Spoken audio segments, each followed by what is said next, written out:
Hi, this is a video about the train stations of Pittsburgh, past and present. And I'm going to talk about 4 stations. The first one is Penn Station, which still exists today in a very truncated form, but the building still stands and it's beautiful. I'll also talk about the Pittsburgh and Lake Erie Station building, which still stands at the base of the Monongahela incline, which also is still operating, but it's no longer operating as a train station. And I'll also talk about 2 stations that once existed in Pittsburgh, the B&O station along the Monongahela River and the Wabash Terminal in downtown Pittsburgh. The first station I'll mention briefly was the Baltimore and Ohio station along the Monongahela River, and it's the oldest of the 4 I'll be showing you.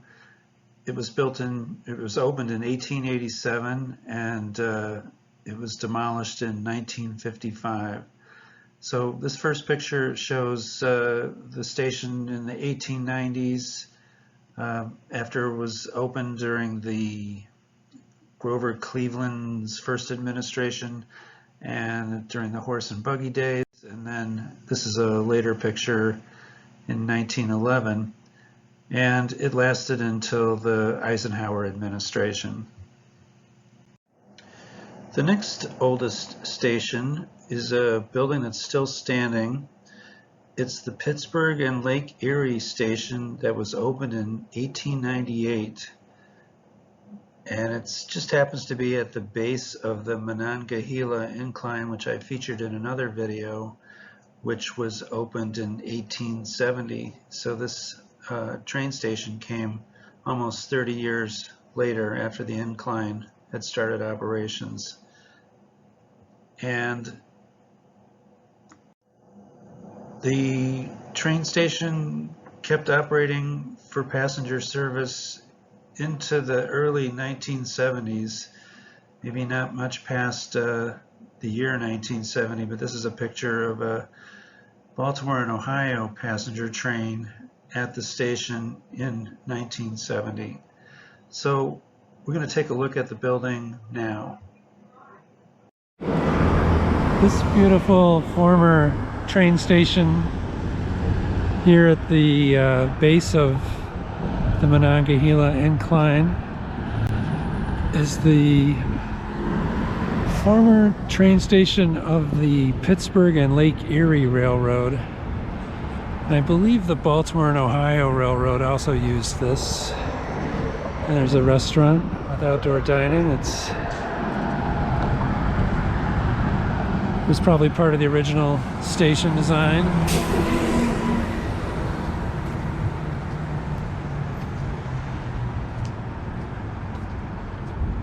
And I don't know what they're using the upper floors for. It would be a great old hotel.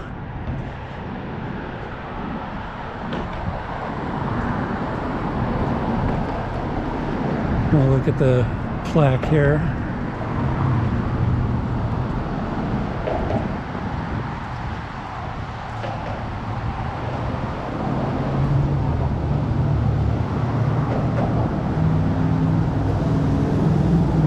Restored in 1983-84.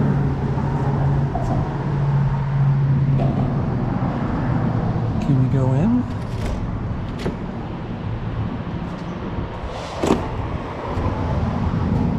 Looks like it has a beautiful interior.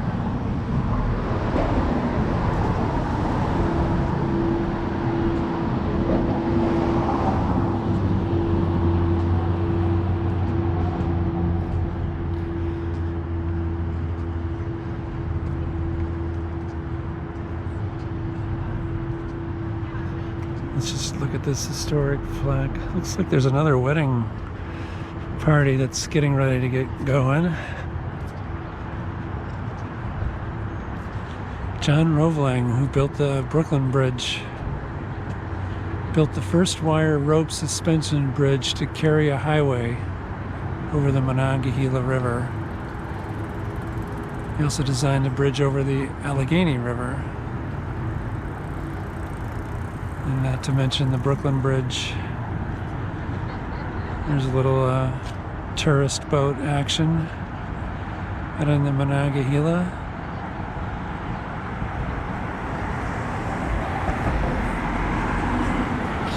So they call this Grand Concourse, the restaurant.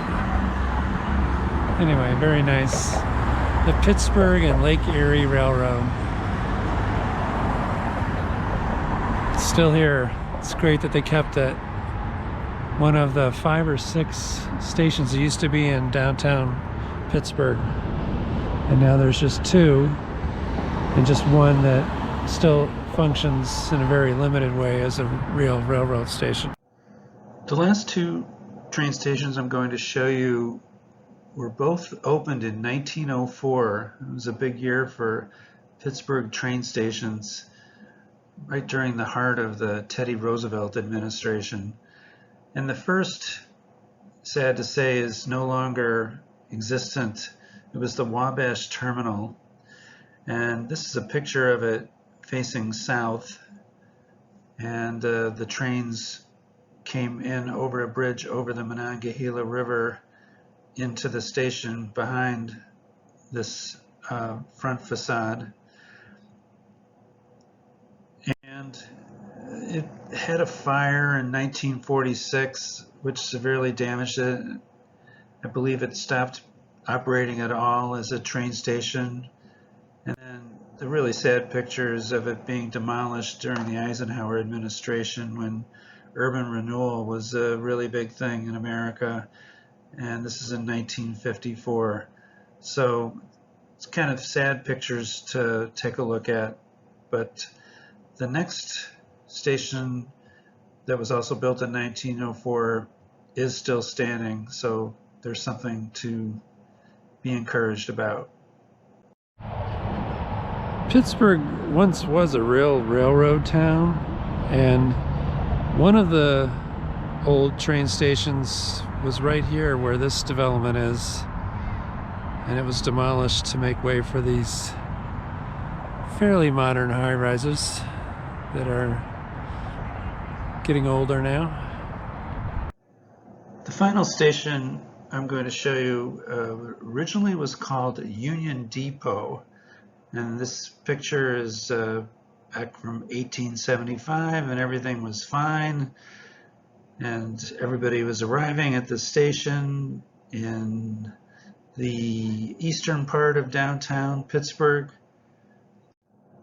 But then a couple years later there was a big railroad strike, and you think things get bad sometimes these days, but they burned down the train station and other surrounding buildings during the strike.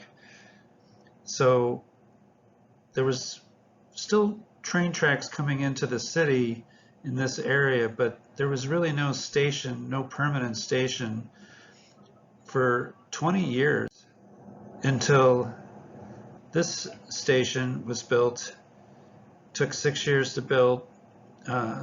Started in 1898, finished in 1904, designed by Daniel Burnham, and this building still stands, so it's a beautiful building, and we're going to take a look at it.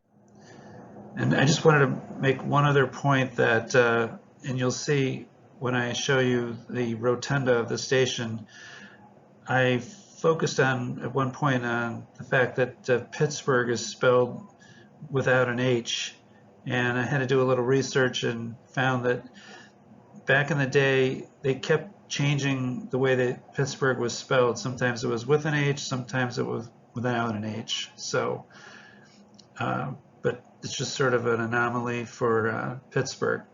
So let's go take a look at the station now. What's now called the Pennsylvanian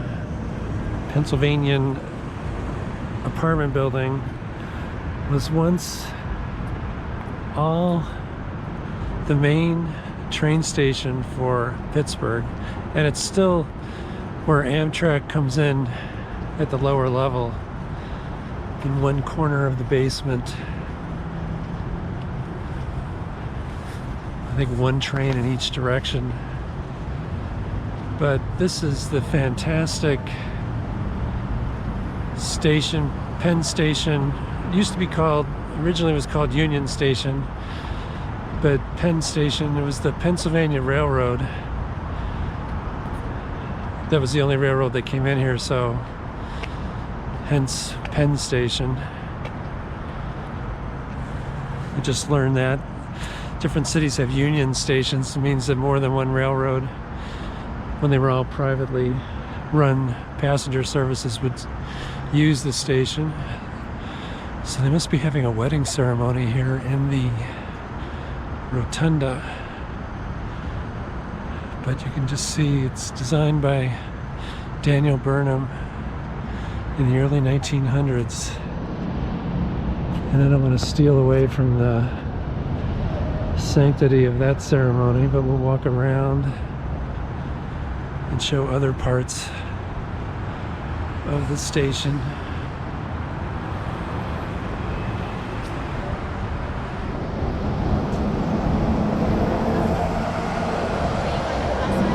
I'm going to the train station. No, this is an apartment building. Amtrak is below. They're below, I know, but how do you get to it? You have to go back down. And On the sidewalk? Yeah, those trees, they're Amtrak doors. Okay, all right.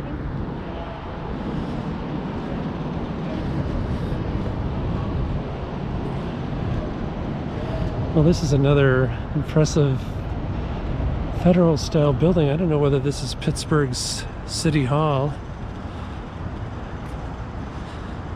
but you can see the trackway running behind it. One of the lines that runs here. This is actually being used now by the, or it was being used by the light rail system. It no longer comes here. It was like a little spur line that came to the train station, but it was so lightly used that it was discontinued. But the tracks are still there.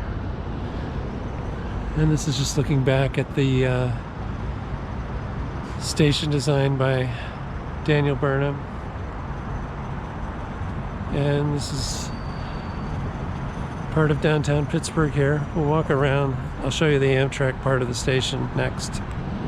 Track has their own parking lot here. That's the train shed up above. And this is another look at the Rotunda from here. Beautiful. It probably wouldn't be lit up during the day if there wasn't that wedding ceremony, but so it's nice that it is. So you can see it must be spectacular at night. And this is a high-end apartment building. Great reuse of the former Pennsylvania offices, Pennsylvania Railroad. And this is going to be a case of how do you get into the station, because it's now an inglorious way of getting into a train station. I mean, train passengers are really reduced to like not just second or third class, but like fourth class travelers. Pretty forlorn. It's like a little addition onto the old train station.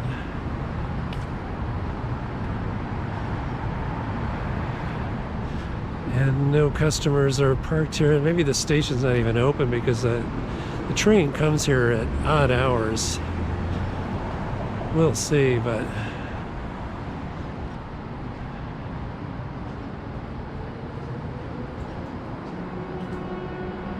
so it says that the Amtrak hours are kind of unusual for a train station. It's only open at night from 6 p.m. to 7:45 in the morning because that's when the only 2 trains come here. So you can't even get into the station, but believe me, you're not missing much. There's some old plastic seats. And this is the door to the Pennsylvania station, old station building proper.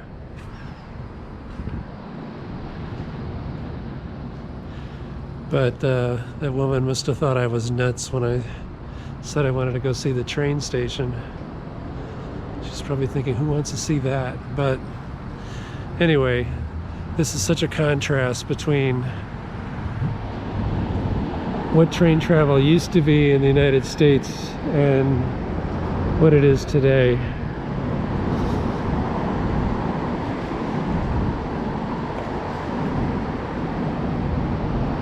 It's a shame because Pittsburgh really could use direct train service between New York and Pittsburgh, but right now you have to go down to Washington, D.C. and then back up northwest to Pittsburgh. It takes way longer than it should.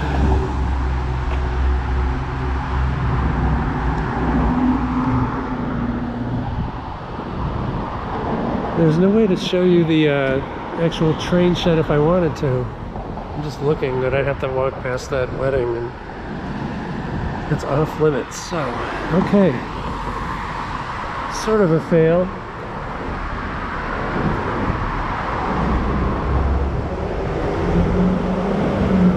Take one last look at the station.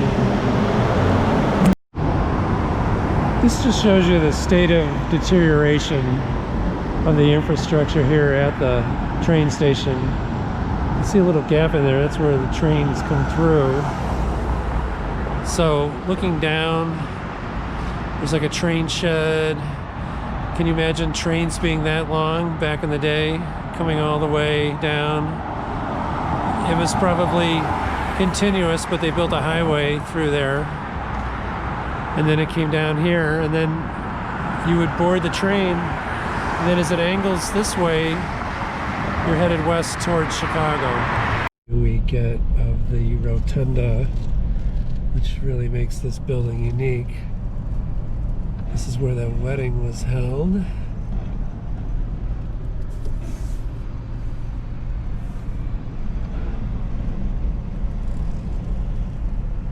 Let's just see if we can see if there's a plaque here we can look at. Here's a plaque saying the Rotunda is on the list of historic places for the Pittsburgh History and Landmarks Foundation. Alright, so here's a good look at the beautiful Rotunda outside the old Pittsburgh Penn Station. And in each corner it shows a city where you can go to from here, at least back in 1900, Chicago, New York, Philadelphia, and we're in Pittsburgh. I think they're missing an H on the end of Pittsburgh there.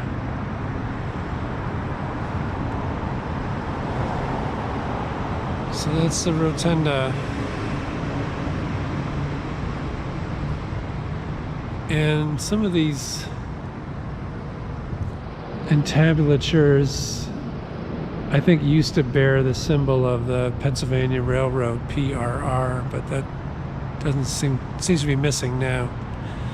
Maybe we'll take a quick look at the lobby if possible. Here's a real quick look. The doors seem to be locked. You have to have a pass key to get in if you're a resident. So this would be the waiting room back in the day. Let's just take another look at Daniel Burnham's Rotunda here.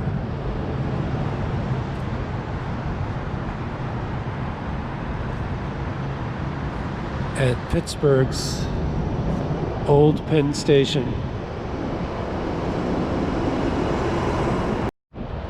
This building, by the way, is not Pittsburgh City Hall. It's the main post office of Pittsburgh.